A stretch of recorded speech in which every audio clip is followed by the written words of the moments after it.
Yeah, well, we can do our. Do you have a top? Did you have a top 10 for Do 74? I have a top 10 for 1970? I love 1974. Are we ready to do that? Are we ready to close the book on Alfredo Garcia and the Gambler? I think it's time. I think so. Real quick, a couple honorable mentions. Really, just one honorable mention, and it's Murder on the Orient Express. I already said how I feel about it. Great movie. I do not like Albert Finney's portrayal of Hercule Poirot. Number 10 is Bring Me the Head of Alfredo Garcia. Number 9 is The Man with the Golden Gun, the weirdest James Bond movie, I think. And for that reason, I adore it. I think he fights a sumo wrestler in this one. It's so strange. Number 8 is The Year Without Santa Claus. It's a Rankin and Bass claymation movie, and I know every song by heart.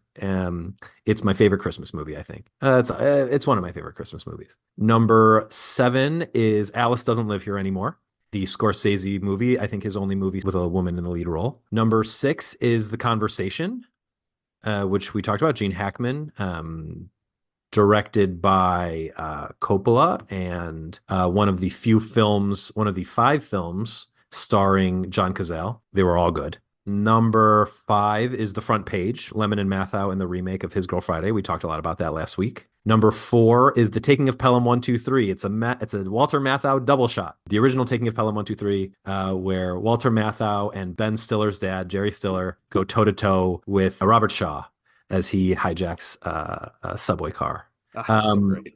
So great. Number 3 is The Gambler. Number 2 is Lenny, which you brought up, Dustin Hoffman as Lenny Bruce. And number 1 is The Godfather Part 2. That's excellent. My list will have some overlap there. I do want to mention Alice Doesn't Live Here Anymore with my release date thing that didn't actually open in the US until 75. That was the year Ellen Burstyn won the Oscar, so I count it as a 1975. That's the only reason it's not on my 74 list. Otherwise, I think it's great and it would be on my list. I really like that movie a lot. My number 10 is kind of a tie because I've seen 11 movies from 1974, and these two I kind of are outliers. I have The Year Without a Santa Claus as well. Kind of have it as a kind of its own thing because it's a TV special sort of thing. I love that you have it at all. That makes me so happy.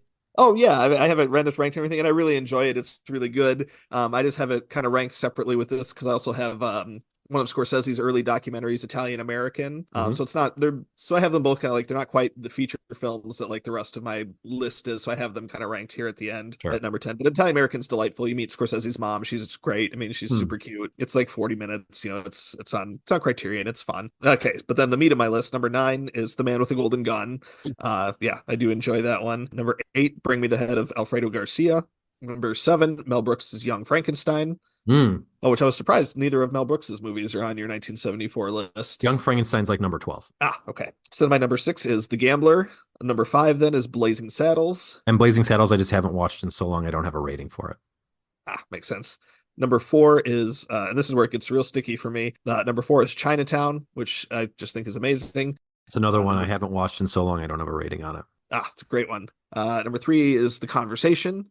Number 2 is one that I had identified as a 1973 movie, but I have since changed into a 1974 movie. And my number 2 is Badlands, Terrence Malick, his first movie, Badlands. And then my number 1 is The Godfather Part 2. Why did you change Badlands? Because of a release date? Yep, because I realized I had it on the wrong release date. Didn't actually come out in the States until 74. Got it, yeah. Let's see. I'm just going to real quick look at where it is on my 73 list because I don't have this information at my fingertips like you do, so I just go by what Letterboxd tells me. Yeah, I started doing, I created a spreadsheet where like I'm going through my Letterboxd, I'm going through like by each year and then looking up the actual release date of each movie. And that's how I'm coming up with my top 10s for, when we're doing this, like when I did it for 1974, so I knew that was the year that we were doing. You're a smarty. So I started looking at my movies for like, 73, 74, 75, that run of years. So I could see, and that's why I thought, saw Alice Doesn't Live Here Anymore. It's like, oh yeah, Ellen Burstyn won the Oscar in 75.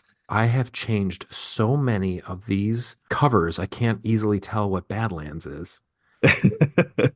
Oh, there we go. Okay, so it's that one. It's number 13 on my 1973 list. 1973 also. Wow, what a year. Holy crap. I can't wait till we get to that because I have given you... Oh, did we already do it? Yeah, you gave me Lone Wolf and Cub. Gave you Lone Wolf and Cub. Oh, that means we're not going to do Charlie Varick. Charlie Varick.